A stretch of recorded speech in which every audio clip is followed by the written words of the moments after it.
오늘 말씀은 마태복음 10장 1절에서 15절 말씀입니다. 우리 같이 한번 읽도록 하겠습니다. 예수께서 그의 12제자를 부르사 더러운 귀신을 쫓아내며 모든 병과 모든 약한 것을 고치는 권능을 주시니라. 12사도의 이름은 이러하니 베드로라 하는 시몬을 비롯하여 그의 형제 안드레와 세베대의 아들 야고보와 그의 형제 요한, 빌립과 바돌로메, 도마와 세리마테, 알페오의 아들 야고보와 다데오, 가나나인 시몬 및 가룟 유다 곧 예수를 판 자라. 예수께서 이 12를 내보내시며 명하여 이르시되 이방인의 길로도 가지 말고 사마리아인의 고을에도 들어가지 말고 오히려 이스라엘 집에 잃어버린 양에게로 가라. 가면서 전파하여 말하되 천국이 가까웠다 하고 병든 자를 고치며 죽은 자를 살리며 나병한 자를 깨끗하게 하며 귀신을 쫓아내되 너희가 거저 받았으니 거저 주라.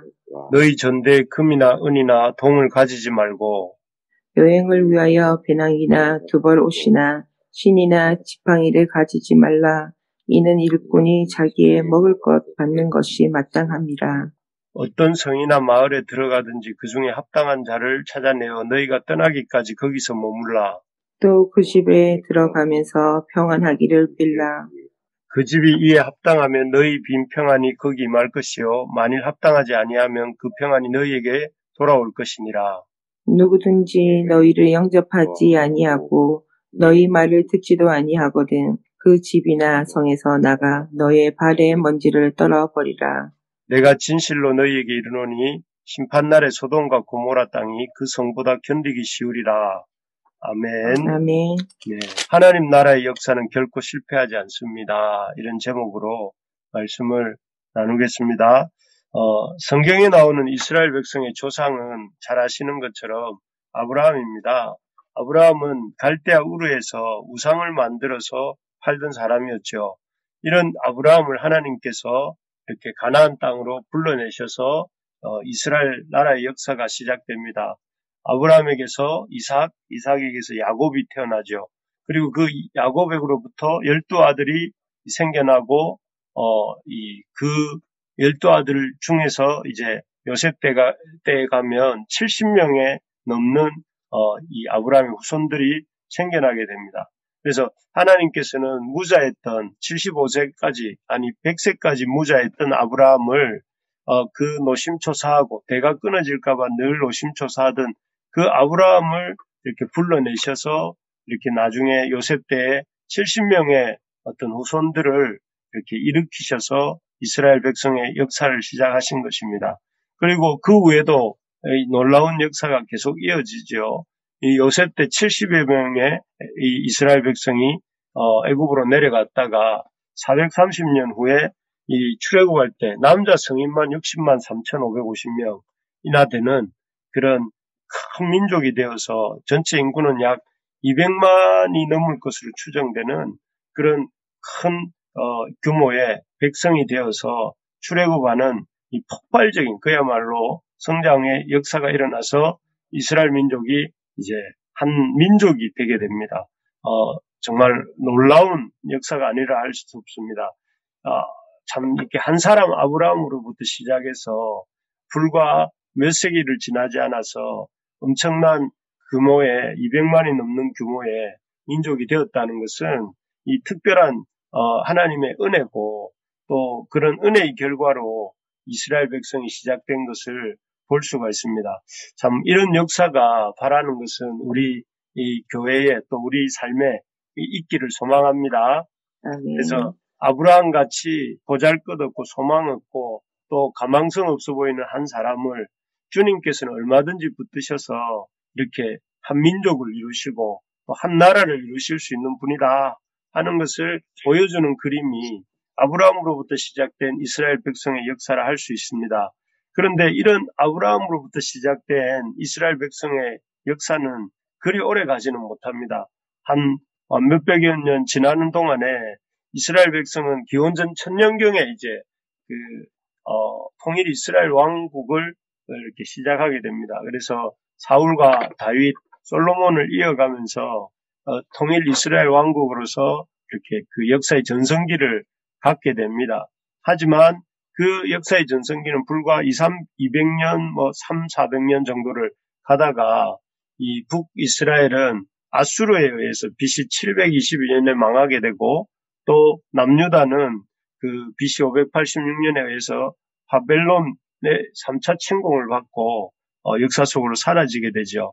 그리고 그 이후에 스룹바벨과 또 이 에스라와 느헤미야에 의해서 약 3차에 걸친 그 포로 기한이 있게 되는데요. 그러나 이제 우리가 그들의 포로 기한이 참 중요하고 엄청 의미 있는 포로 기한이지만 그럼에도 불구하고 이들의 기한은 전체 당시 이 바벨론 땅에 바사 땅에 흩어져 있던 유대인들의 전체 수 한 대략 200만 정도를 추정한다고 하는데 그의 수에 비하면 돌아온 사람들의 수는 한 6, 7만을 넘지 않는 소규모의 이렇게 그런 기한을 이루고 맙니다. 그래서 이스라엘의 이전 영광을 회복하는 데는 좀 실패하는 것이죠. 그래서 그렇게 아브라함을 통해서 엄청난 영광 가운데 시작했던 그 이스라엘 역사가 불순종으로 말미암아 북이스라엘과 남유다가 각각 망하고 난 이후에 흐지부지 되는 것 같았습니다. 그런데 오늘 본문에 보면 놀랍게도 이스라엘 백성의 역사 속으로 사라져버린 것 같은 이스라엘의 영광과 이스라엘 백성의 역사가 다시 시작되고 있는 것을 볼 수가 있습니다. 그게 무엇이냐면은 바로 이스라엘 백성 가운데서 주님께서 12명의 제자를 부르시는 것을 볼 수가 있습니다. 우리 2절부터 4절까지 한번 읽어보겠습니다. 2절에서 4절입니다. 시작. 12사도의 이름은 이러하니 베드로라 하는 시몬을 비롯하여 그의 형제 안드레와 세베대의 아들 야고보와 그의 형제 요한, 빌립과 바도로메, 도마와 세리마테, 알페오의 아들 야고보와 다데오, 가나나인 시몬 및 가룟 유다 곧 예수를 판 사람. 아멘. 여기에 보면 여러분 힘들게 읽으셨지만 12명의 예수님의 제자들입니다. 이 12명의 제자들을 통해서 그렇게 이 역사 속으로 사라진 것 같았던 이스라엘 나라를 다시 세우고 계시는 것입니다. 그리고 이렇게 세워진 12명의 제자들을 통해서 제자 공동체를 통해서 예수님 승천하신 이후에 예루살렘과 온 유대, 사마리아와 땅끝까지 하나님의 나라가 이렇게 확장되어지고 세워져가는 그런 놀라운 역사가 일어나게 되는 것입니다.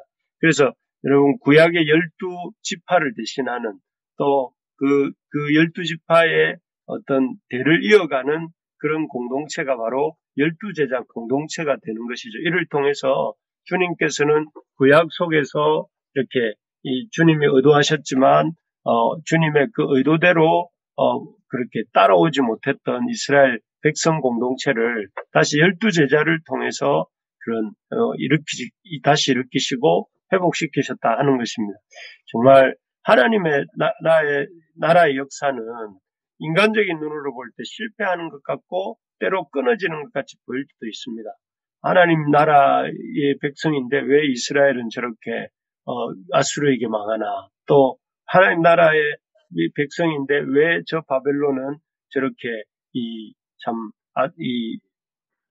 이스라엘은 바벨론에게 망하나, 이런 생각이 들 때가 있습니다.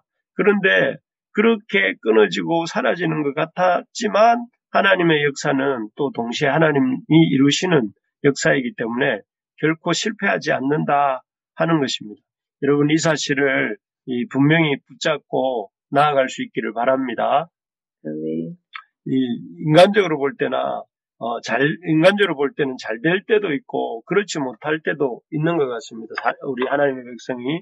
그래서 또 그로 인해서 낙심할 때도 있지만, 그러나 역사를 큰 주님의 이 안목으로 볼 때는 반드시 승리케 하시고 실패하지 않도록 붙잡으시는 우리 주님의 역사가 있는 줄 믿습니다. 여러분들 요즘 뭐가 힘들고 어려우신지요? 그 힘들고 어려우신 일 때문에 우리 하나님이 나를 통해서 이루시는 이 일이 과연 이루어지겠나 이런 생각을 할 때가 있을 텐데 여러분 그런 생각에 붙잡히지 마시기 바랍니다. 힘들고 어려운 일이 영원하지 않고 그런 일들은 언젠가는 끝이 날 것이고 우리가 지금 겪고 있는 이 코로나 시국도 언젠가는 끝이 날 것이고 또 그 가운데 하나님의 역사가 이루어질 것을 믿을 수 있기 바랍니다. 그래서 우리의 눈이 하나님 역사는 실패하지 않는다. 여기에 대해서 이렇게 분명히 믿음을 가질 수 있기를 바랍니다. 그리고 이런 실패하지 않는 하나님의 역사가 누구를 통해 이루어지는가? 그것은 부르심에 순종하여 나오는 사람들을 통해 이루어집니다. 우리 1절을 한번 같이 읽어볼까요? 1절 시작. 예수께서 그의 12제자를 부르사 더러운 귀신을 쫓아내며 모든 병과 모든 약한 것을 고치는 권능을 주시니라. 아멘. 여기에 보면 예수님께서 더러운 귀신을 쫓아내고 모든 병과 모든 약한 것을 고치는 권능을 그 제자들에게 주셨다라고 하면서 그 제자들이 어떤 사람들이냐면은 그 12제자를 부르사라고 되어서 예수님이 불러서 세우신 그 부르심에 순종해서 나온 그런 사람들이다라고 이렇게 말을 합니다. 그래서 여러분 잘 아시는 것처럼 베드로와 요한, 야고보 이런 사람들은 예수님이 나를 따라오너라라고 하실 때 배와 그물을 버려두고 그 부르심에 순종해서 나오지 않습니까? 또 세리마태는 세간에 앉아서 열심히 이렇게 돈을 세면서 있었는데 그 좋은 직장인 세리직을 그만두고 예수님이 나를 따라오너라 했을 때에 그 부르심에 순종했다고 나옵니다. 또 이 예수님의 제자 명단 중에 셀로딘 시몬이라는 사람은 아주 이렇게 열심히 있어서 그 어떤 힘으로 이스라엘을 로마로부터 독립하겠다고 이렇게 독립운동을 하던 사람이었지만 주님의 부르셨을 때에 그가 자신의 이상과 꿈을 내려놓고 주님 앞에 순종하여 나왔습니다. 그래서 이런 제자들의 한결같은 공통점들이 무엇이냐면은 부르심을 받았고 그 부르심에 순종하여서 나왔고 그리고 그런 부르심에 순종한 제자들을 통해서 하나님의 역사가 이루어진다 하는 것을 보여주고 있는 것입니다. 제가 우리 교회를 향해 바라는 것이 이런 모습입니다. 우리 모든 성도님들이 또 저 자신을 포함해서 우리 모든 성도님들이 우리를 향해 하나님이 부르신 그 부르심에 반응하고 그 무엇보다 그 하나님의 그 부르심의 첫 번째 우선순위인 하나님 나라를 세워가기에 힘쓰고 또 그 부르심을 쫓아 살아가는 우리 모든 성도들이 되기를 소망하는 마음으로 이렇게 우리 교회를 또 이루어 가려고 애쓰고 있습니다. 그래서 우리의 삶이 바라는 것은 주님의 부르심에 순종하는 우리 모두가 되기를 소망합니다. 아멘. 그래서 주님이 무엇을 향해서 우리를 부르시고 있는가? 그리고 그 주님의 부르심 앞에 나는 어떻게 순종할 수 있는가? 그러기 위해서는 우리가 날마다 주님이 뭐라고 하시는지를 이렇게 귀를 기울여야 되지 않겠습니까? 내가 하고 싶은 일이 아니라 또 내가 오늘 할 일이 아니라 주님이 나를 통해서 오늘 무슨 일을 하기를 원하시는지 우리를 통해 무슨 일을 하기를 원하시는지 이런 것들에 관심 가지면서 우리가 세우고 싶은 교회가 아니라 주님이 우리를 통해서 하시고 싶은 교회를 이루고 우리가 우리의 방법이 아니라 주님의 방법으로 그 일을 이루고 또 그 일을 통해서 우리의 영광을 받는 것이 아니라 주님이 영광을 받으시도록 그래서 우리를 통해서 하나님이 기뻐하시는 그런 우리의 교회가 될 수 있게 해달라고 저는 날마다 기도합니다. 그래서 우리의 삶이 우리 교회가 참 2021년도에는 그러한 주님의 뜻을 잘 분별하고 힘써서 주님의 뜻에 순종하는 우리가 되기를 바랍니다.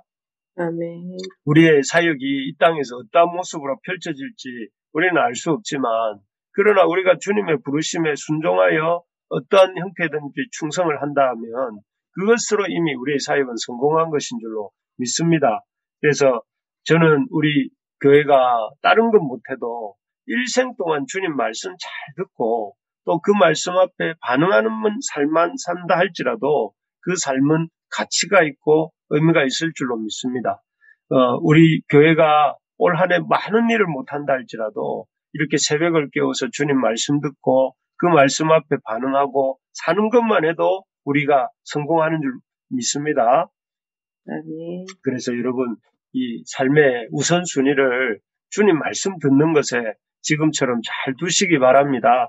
하루를 깨워서 내가 주님 앞에 와서 머리 조아리고 또 주님께 우리의 시선을 모으고 주님 앞에 우리가 기도하는 그것이 주님이 기뻐하시는 일이에요. 그래서 마리아와 마르다가 주님 맞아서 마르다는 분주하게 뭔가 주님 대접하려고 움직이고 있는데 마리아가 꼼짝도 않고 주님 발 앞에 있으니 마르다가 답답해서 쟤한테 명령하셔서 저를 좀 도와주라 하십시오 하니 예수님 뭐라고 말씀하십니까? 저는 좋은 일을 택하였다. 이렇게 말씀하세요.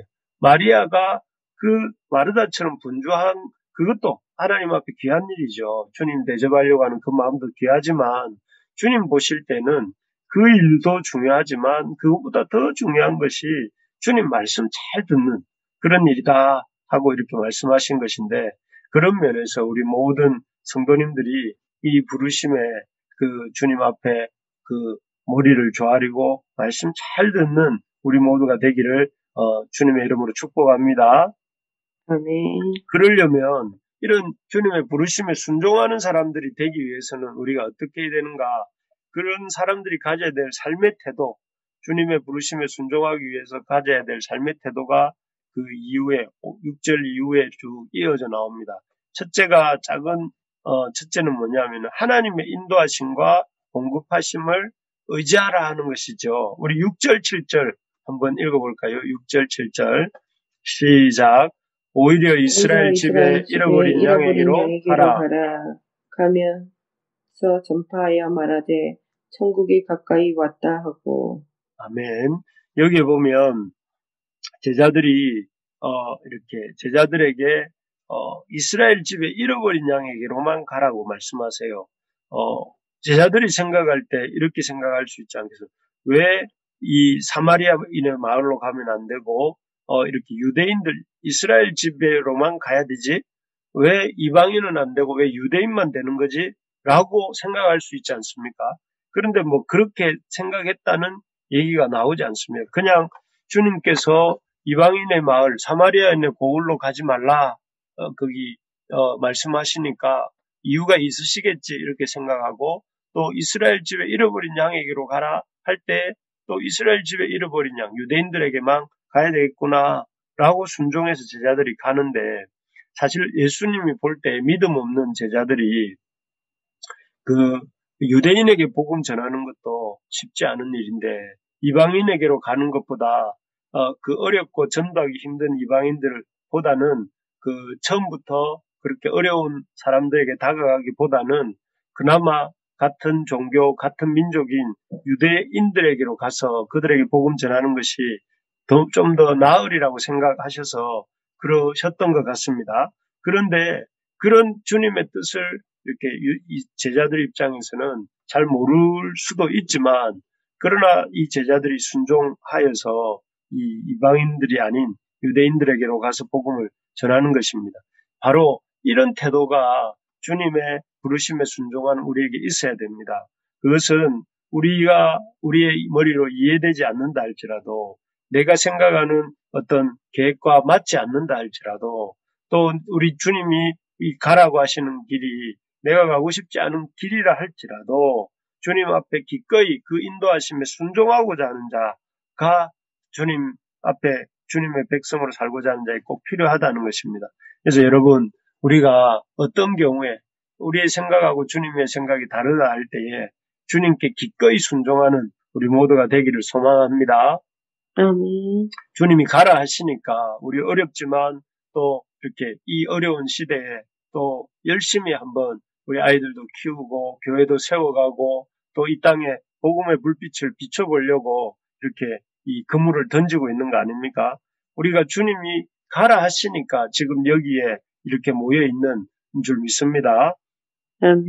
그래서 우리 어떤 경우에도 주님의 부르심에 순종 잘하는 우리 부르심의 가족들 됩시다. 그리고 두 번째로 가져야 될 태도가 공급하심을 신뢰해야 된다 하는 것입니다. 우리 9절, 10절 한번 읽어볼까요? 시작. 너희 전대에 금이나 은이나 동을 가지지 말고 여행을 위하여 배낭이나 두벌옷이나 신이나 지팡이를 가지지 말라. 이는 일꾼이 자기의 먹을 것을 받는 것이 마땅함이라.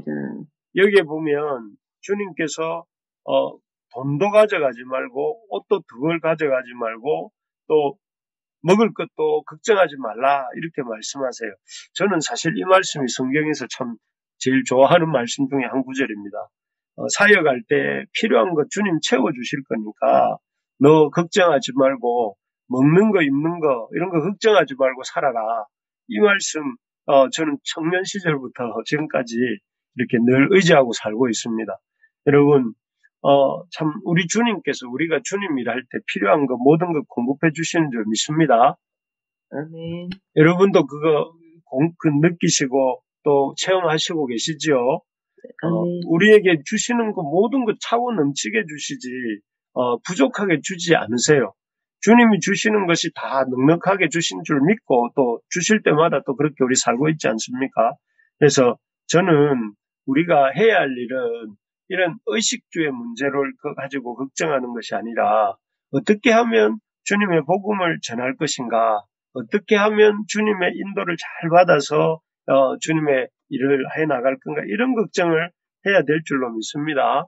그래서 우리가 해야 될 일은 이런 주님이 공급하심을 믿고 우리가 해야 할 일을 해 나가는 것입니다. 그래서 이번에 교회 토요학교도 시작하고 또 교회 탐방을 다녀와서 또 작은 도서관도 한번 해보려고 하고 또 하나님 길을 열어주셔서 우리 청년들 모임도 열심히 이루어가고 또 우리 이제 봄이 오면 이래 또 다시 적극적으로 우리 말씀 사역도 지금도 하고 있지만 열심히 우리 이 성도님들과 말씀 공부도 하고 이런 것들을 이렇게 해 나가는 것은 우리 주님이 우리를 이렇게 공급해 주실 줄을 믿고 나아가기 때문에 그렇습니다. 그래서 우리에게 이런 믿음이 있기를 바랍니다. 특별히 우리 교회 모든 식구들에게 주님 차고 넘치도록 공급하여 주실 줄 믿습니다.